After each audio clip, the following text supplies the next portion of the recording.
부활주일 가운데에 우리가 예배를 드릴 수 있게 하심에 감사합니다. 각자의 예배드리는 환경이 각자가 다르겠지만 그곳에서 우리가 부활주일 가운데 주님을 찬양하고 예배할 수 있음에 진심으로 감사드립니다. 주님, 부활주일입니다. 예수님께서 우리를 위하여 죽으시고 다시 부활하사 우리에게 구원을 주신 그 예수 그리스도께 더욱더 찬양하고 예배하며 또 기억하며 나아갈 수 있게 하여 주시옵소서. 이 예배 가운데 함께 하실 그 주님을 기대합니다. 감사드리며 예수님의 이름으로 기도합니다. 아멘.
다시 한번 하늘 영광 버리고 하늘 영광 버리고 이 땅 위에 십자가를 지시고 죄 사했네.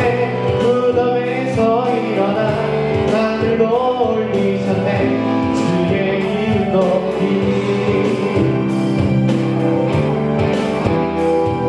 찬양합니다.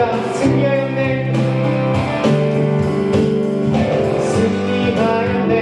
어린 양의 보혈로 우리 도연의 능력으로 서리라. 승리하였네. 어린 양의 보혈로 주 내게 승리 주셨네. 승리하였네. 승리하였네. 어린 양의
능력으로 원수가 날 정죄할 때에도 난 이롭게 설 수 있네. 난 더 이상 정죄함 없네. 난 주보혈 아래 있네. 난 주보혈 아래 있네. 그 피로 내 죄 사했네. 하나님의 눈을 날 거룩해 하시었네. 난 주보혈 아래 있네. 난 원수의 어떠한 공격에도 더 이상 넘어지지 않네. 난 주보혈 아래 있네.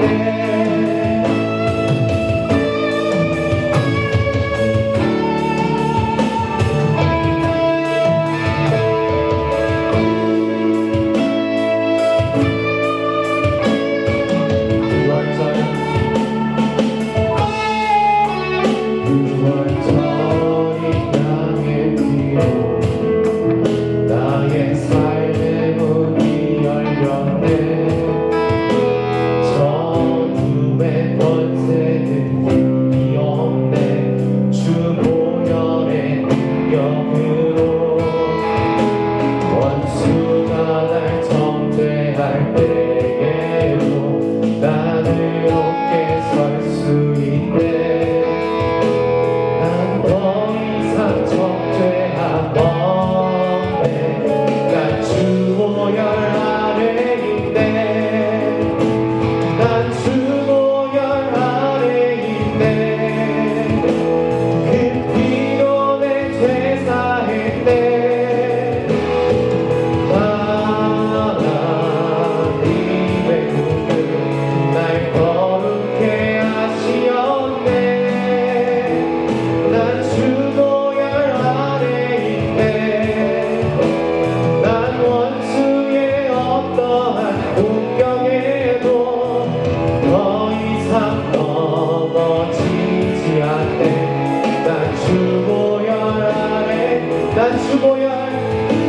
난 주보혈 아래 있네. 그 피로 내 죄 사했네.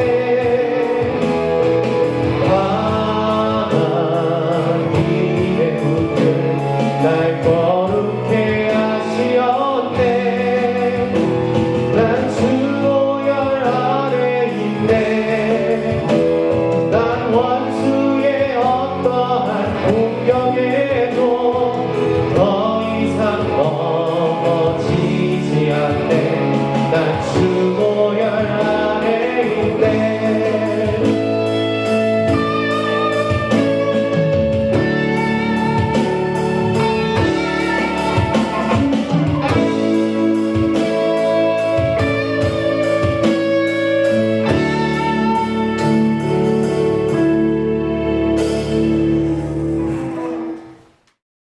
사랑의 주님, 사망과 죽음의 권세를 이기시고 부활의 소망을 주신 주님을 찬양하며 경배합니다.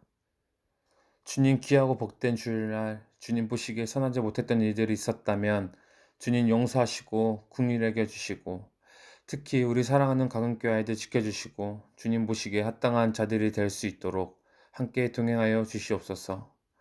주님 부활주의를 맞이하여 부활하신 주님을 말씀과 찬양으로 다시 한번 만나는 귀한 시간 되게 하여 주시고 오늘의 예배가 하나님이 기뻐 받으시는 예배가 될 줄 믿사오며 지금도 살아서 역사하고 계시는 우리 주 예수 그리스도 이름으로 기도했습니다. 아멘. 사도신경으로 우리의 신앙을 하나님께 고백하며 나아갑시다. 전능하사 천지를 만드신 하나님 아버지를 내가 믿사오며 그 외아들 우리 주 예수 그리스도를 믿사오니 이는 성령으로 잉태하사 동정녀 마리아에게 나시고 본디오 빌라도에게 고난을 받으사 십자가에 못 박혀 죽으시고 장사한 지 사흘 만에 죽은 자 가운데서 다시 살아나시며 하늘에 오르사 전능하신 하나님 편에 앉아 계시다가 저리로서 산자와 죽은 자를 심판하러 오시리라. 성령을 믿사오며 거룩한 공회와 성도가 서로 교통하는 것과 죄를 사하여 주시는 것과 몸이 다시 사는 것과 영원히 사는 것을 믿사옵나이다. 아멘.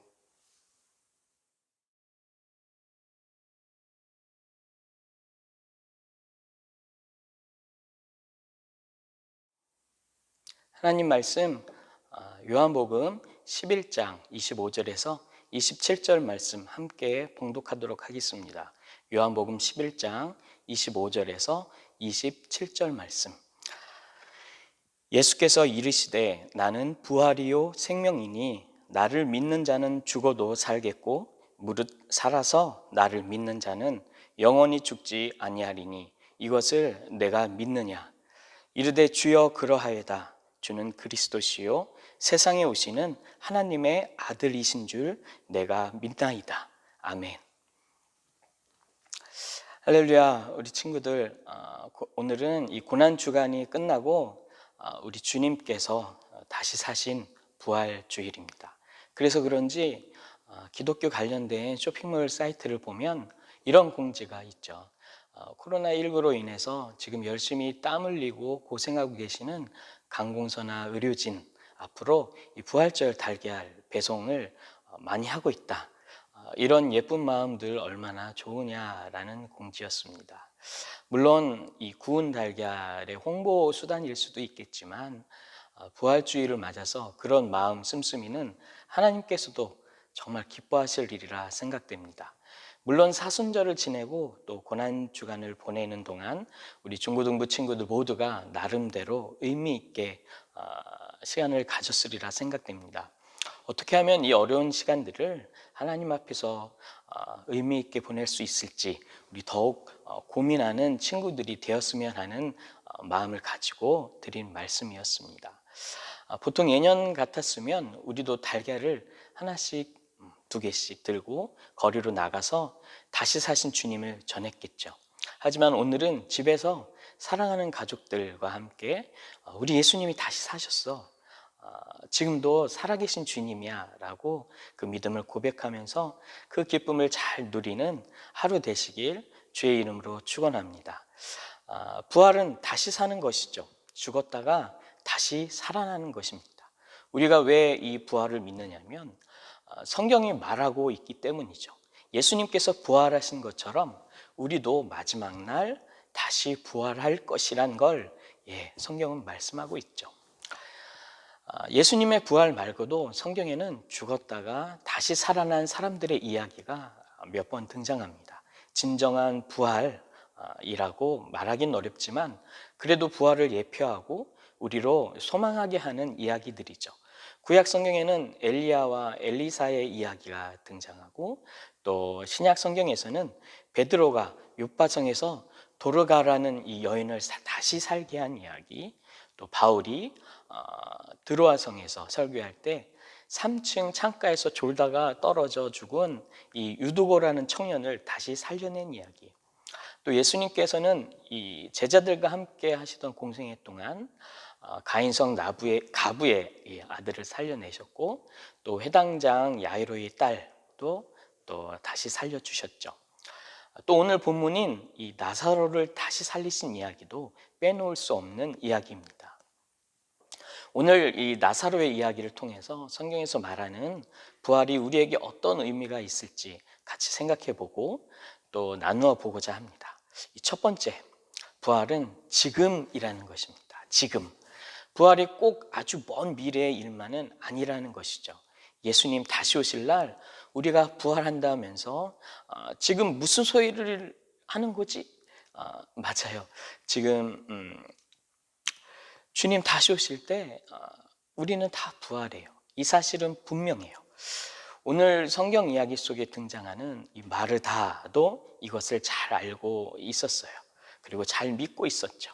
이제 이 성경 이야기를 좀 더 들여다봅시다.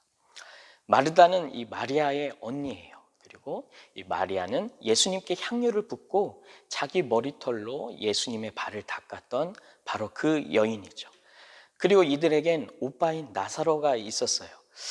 이 세 명은 예수님과 각별한 사이였던 것 같아요. 예수님께서 그 집 앞을 지나다니시면서 수시로 그곳에 들어가 쉬시기도 하시고 같이 식사도 하시고 수다도 떨고 그렇게 했던 사랑하는 가족 같은 그런 관계가 아니었을까 생각합니다. 아무튼 이들은 유대 땅 베다니에 살고 있었고 예수님께서는 멀리 다른 동네에서 제자들과 함께 전도하고 계실 때였어요. 나사로가 그만 몹시 아프기 시작한 것이죠.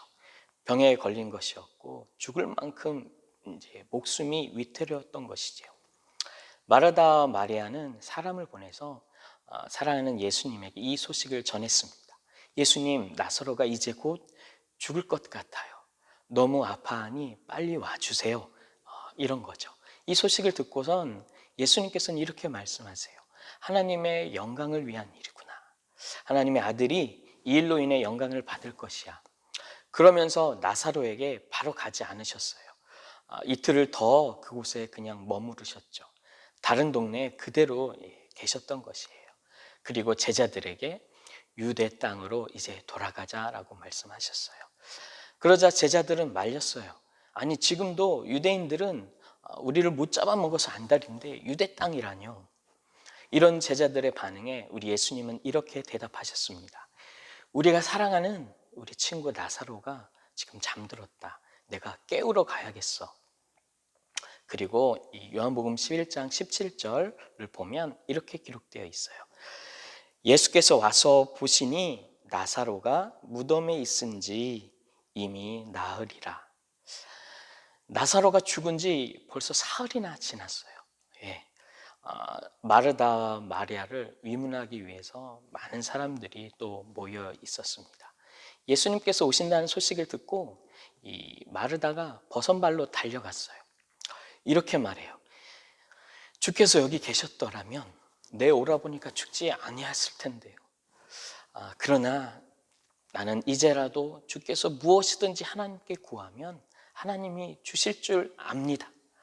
예수님께서 수많은 병자를 고친 이 기적을 듣고 보고 알고 있던 마르다는 나사로 오빠가 죽기 전에 오셨더라면 오빠가 죽지 않았을 텐데 왜 이리 늦게 오신 거예요?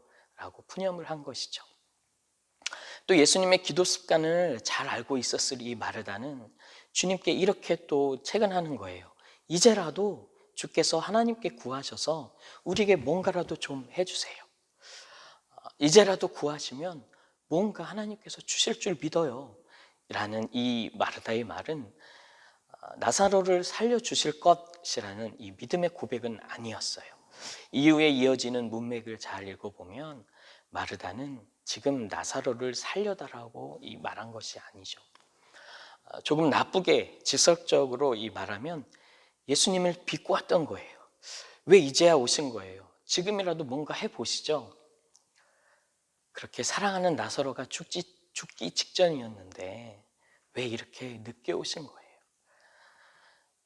물론 사랑하는 가족이 죽고 또 그렇게 깊은 관계로 사랑했던 예수님이 빨리 달려와서 살려주실 줄 알았는데 오지 않으셨으니 거기에 대한 섭섭한 마음, 슬픈 마음의 표현이었겠죠. 우리도 종종 이럴 때가 있습니다.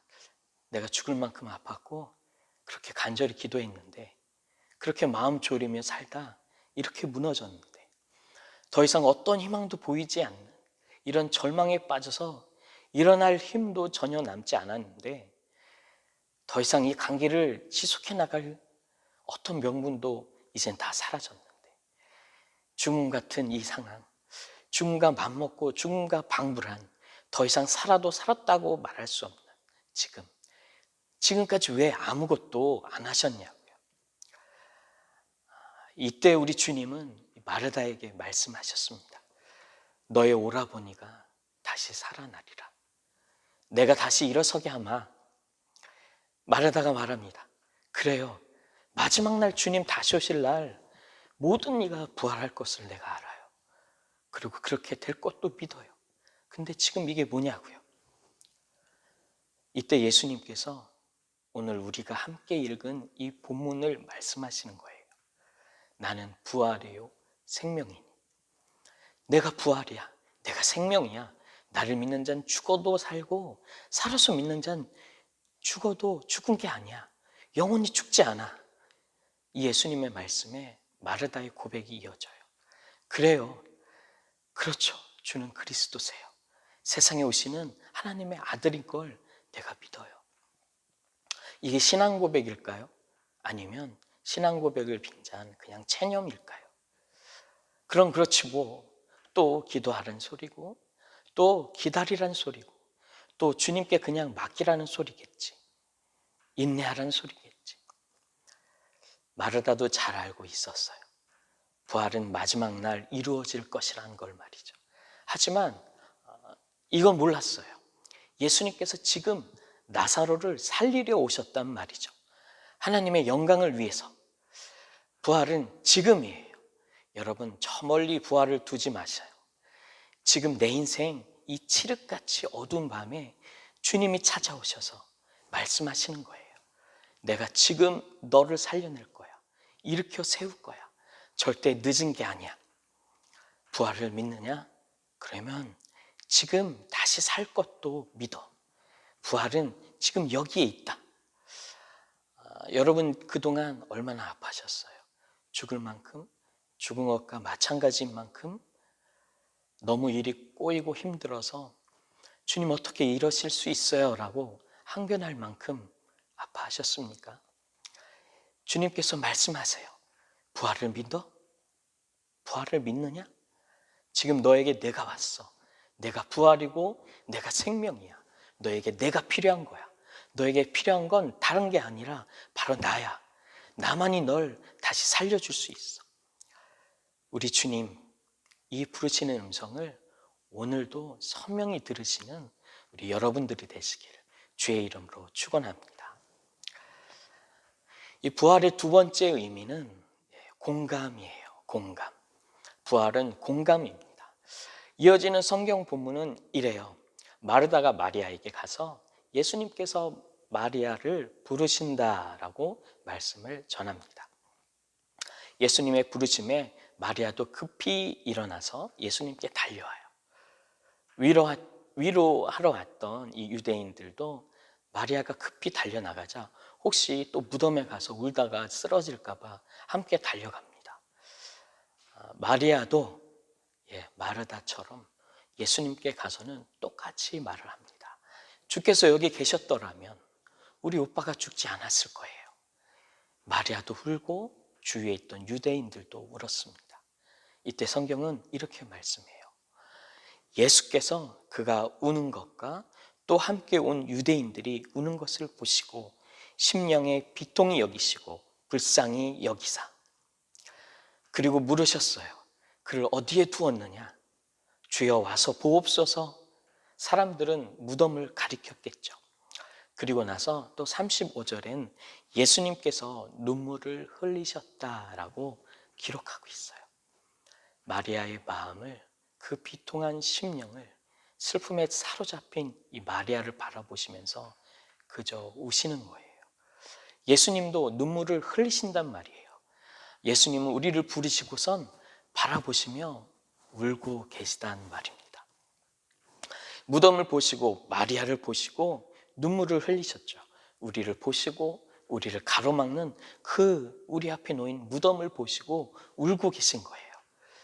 죽음 앞에 주저앉아서 울고 있는 이 마리아를 부르시는 이유, 죽음의 권세 앞에 아무것도 어찌할 바를 모르고 그저 굳어버린 우리를 부르시는 이유, 죄악 가운데 무릎 꿇린 채 꼼짝 못하고 헤매고 있는 그 우리를 부르시는 이유, 죽음의 무서움을 떠올릴 만큼 두려움에 사로잡혀서 한숨 짓거나 부들부들 떨고 있는, 방 안에 갇혀서 이 모든 상황, 이 환경 원망만 하고 그토록 울부짖는 나를 부르시는 이유. 그래 잘됐다. 그렇게 내 말 안 듣고 네 마음대로 살더니 죽음을 맞이해도 넌 당연해 이놈아. 우리 예수님은 절대 이러시는 분이 아니에요. 그저 같이 울어주신다고요. 내 모든 아픔을 공감하시고 내 모든 고통을 체휼하시고 내가 여기 있다. 나는 부활이야. 내가 생명이야. 이제 그 억울함에서 자유하게 해줄게. 이제 너의 눈에서 눈물을 씻어줄 테니 걱정하지 마라. 내가 다 안다. 그 모든 상황을 다 알아. 너가 그럴 수밖에 없었던 것도 내가 다 알아. 여기 부활이 있어. 여기 생명이 있어. 다시 새롭게 될 터이니 염려하지 말아라. 그저 타락했으니 죄된 인간이 되었으니 벌이나 받아라 하면서 조소를 날리시는 예수님이 전혀 아니라는 것입니다. 내가 피 흘려 너를 용서했으니 이제 내게 와서 죽도록 일만 해. 너 가진 거 다 내놔. 이렇게 갑질하면서 우리가 아파하건 쓰러지건 관심도 없이 그런 분이 아니란 말이죠. 내가 울면 주님도 울고, 내가 웃으면 주님도 웃고, 내가 상처 입으면 주님도 상처가 나고, 주님은 말씀하십니다. 이제 내가 채찍에 맞고 내가 상함을 당했으니 너는 나을 거야. 너는 다시 일어설 거야.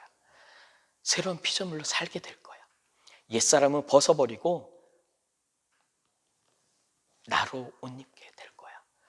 우리 예수님은 우리를 공감하시려고 부르십니다. 다시 살게 하시려고 부르시는 거예요. 새롭게 하시려고 부르십니다. 예수님의 부르심은 공감의 부르심입니다. 바로 이게 부활이에요.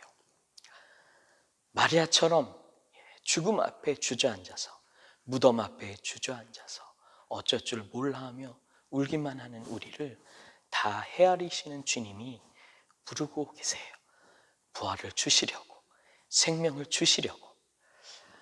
우리를 이렇게 부르시고 공감하시는 주님을 잘 헤아려 그 부활을 사는 우리 중고등부 친구들이 되기를 주의 이름으로 축원합니다. 이제 마지막 부활의 의미를 생각해 보겠습니다. 눈물을 흘리던 우리 예수님, 눈물을 흘리시며 울던 우리 예수님을 바라보며 유대인들이 이렇게 말해요. 예수님도 나사로를 정말 아끼고 사랑했나 보다. 그런데 어떤 유대인들은 또 이렇게 예수님을 힐난합니다. 맹인은 눈을 뜨게 했으면서 이 나사로는 죽지 않게 할 수 없었구만. 이 소리를 들은 예수님은 속으로 다시 한번 비통히 여기셨어요. 그리고 나사로의 무덤 앞에 이르셨습니다. 예수님은 반드시 나사로를 살리겠다는 결연한 이 마음으로 말씀하십니다. 돌을 옮겨 넣어라. 마르다가 말합니다. 죽은 지가 나흘이라 냄새가 납니다. 죽음의 냄새가 요동을 치는 것이죠. 죽기 전에 왔어야죠. 더 이상 소망이 없어요. 뭔가 더 해볼 여지가 없다고요. 그렇게 그저 자포자기한 순간 이젠 끝났다고요. 하지만 우리 예수님은, 우리 주님은 포기하지 않으시고 나사로를 반드시 살리겠다는 결연함을 가지고 기도하십니다. 요한복음 11장 41절에서 42절입니다. 돌을 옮겨 넣으니 예수께서 눈을 들어 우러러 보시고 아버지여 내 말을 들으신 것을 감사하나이다. 항상 내 말을 들으시는 줄을 내가 알았나이다. 그러나 이 말씀 하옵는 것은 둘러선 무리를 위함이니 곧 아버지께서 나를 보내신 것을 그들로 믿게 하려 함이니이다. 아멘. 그리고는 큰 소리로 외쳐 부르십니다. 나사로야 나오라. 죽음의 냄새가 요동치던 나사로가, 죽음에 꽁꽁 묶여있던 이 나사로가 풀려졌습니다. 죽음에서 자유케 된 것이죠. 이것이 부활입니다.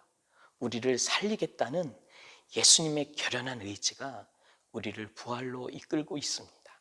나를 살리겠다는 그 주님의 절박하고 간절하고 처절한 그 결단, 십자가라도 지고 채찍이라도 맞아서 가시면류관을 쓰고서라도 머리와 손과 발에서 피를 흘릴지언정 온갖 모욕을 다 당하고 침뱉음을 당한다 할지라도 너는 살아야만 한다. 너는 다시 살아야만 한다. 그 죽음 앞에 주저앉지 말고, 죄악 가운데 허덕이지 말고, 썩어져가는 구습을, 그 옛사람을 벗어던지고 새 사람을 입어 하나님의 자녀로 다시 살아라. 내가 너를 반드시 다시 살게 할 거야.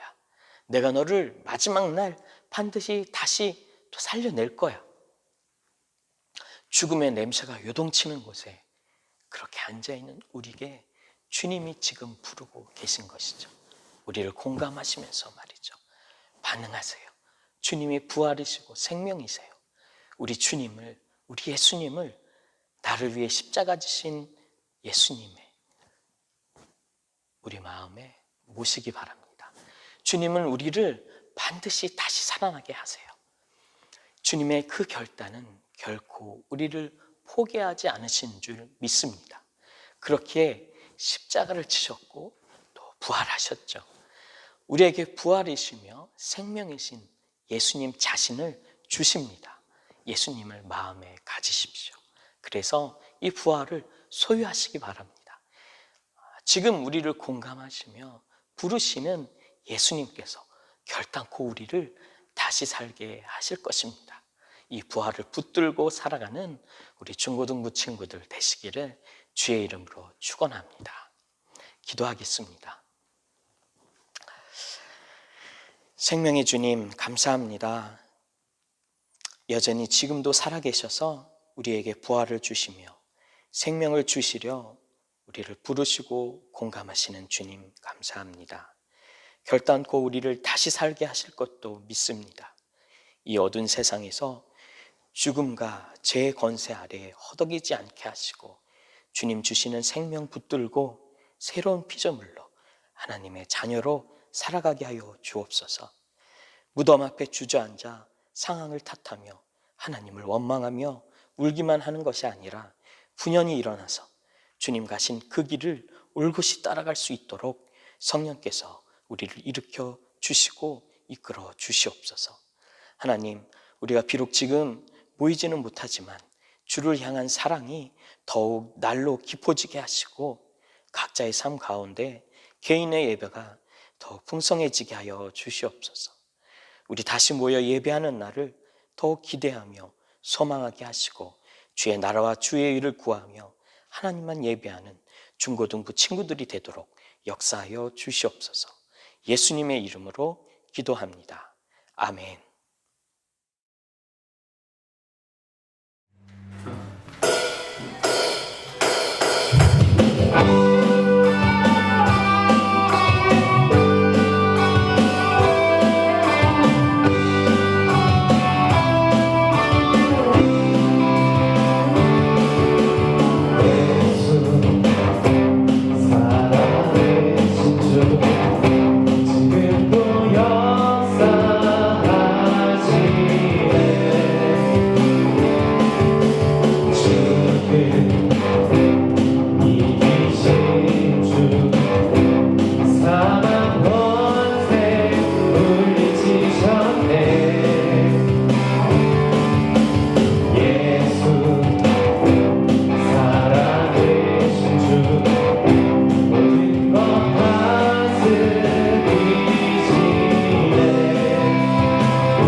되신 우리 아버지여, 이름이 거룩히 여김을 받으시오며 나라의 임하옵시며 뜻이 하늘에서 이루어진 것 같이 땅에서도 이루어지이다. 오늘날 우리에게 일용할 양식을 주옵시고 우리가 우리에게 죄진 자를 사하여 준 것 같이 우리 죄를 사하여 주옵시고 우리를 시험에 들게 하지 마옵시며 다만 악에서 구하옵소서. 대개 나라와 권세와 영광이 아버지께 영원히 있사옵나이다. 아멘.